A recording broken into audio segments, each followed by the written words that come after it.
To mess the tank engine was having a splendid day. He was having a good time and was right on time at each station. Just like clockwork, Temes's driver would say. This made Temes feel very pleased with himself, but he knew that he would not run nearly so well if not for his driver, who Temes had worked with for years and loved very much. After the day's work was over, Temes and his driver loved stopping near an old oak tree near the windmill. It was a peaceful spot.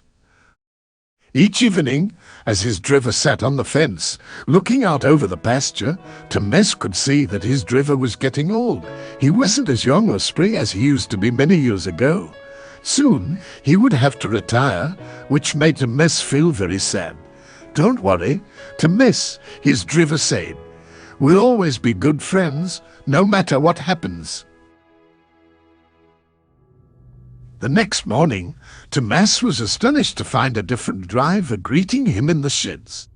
I beg your pardon, Temes said, but where's my driver? I'm your driver today, Temes. We've got an early train. Be quick now.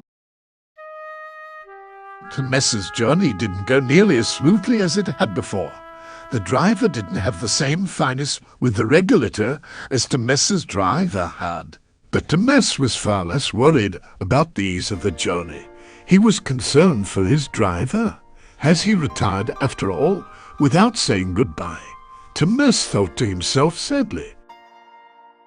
The following morning, and the morning after that, Temes still didn't see his driver, and he was so busy that he didn't get a chance to find out what had happened.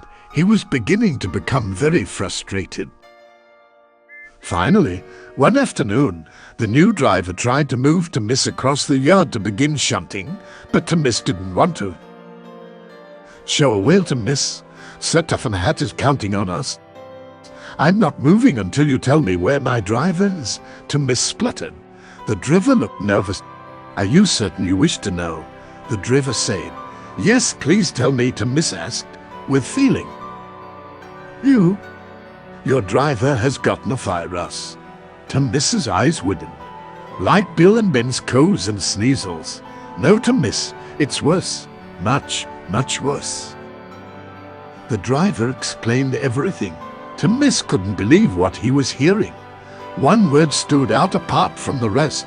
Terminal. Later that evening, Temes returned to his shed, feeling depressed. His driver was gravely ill and there was no way to help. The other engines didn't know what to say or how to make Temes feel better.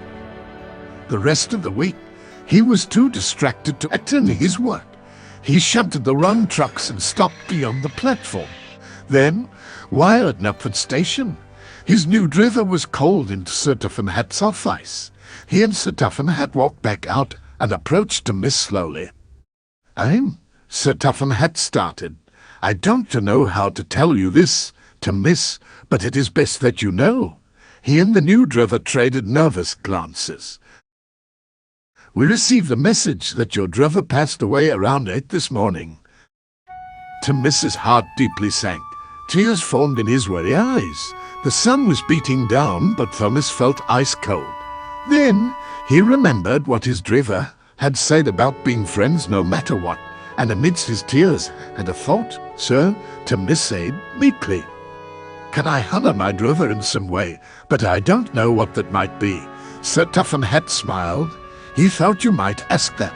What do you mean? Your driver had a very specific list of requests for his funeral. He wanted you to pull a special train to carry him to his final resting place. And where might that be? A place you know very well.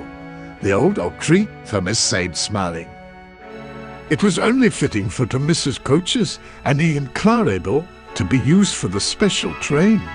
Some of the seats were removed to make way for the casket. Together, Temes, his coaches, his driver and family made their way to the old oak tree, where Temes was able to say goodbye. I will miss you, he sighed, and though he felt sad, he also felt happy, because he knew that even though his driver was no longer here, whenever Temes visited the old oak tree, his friend would still be there to share it with him.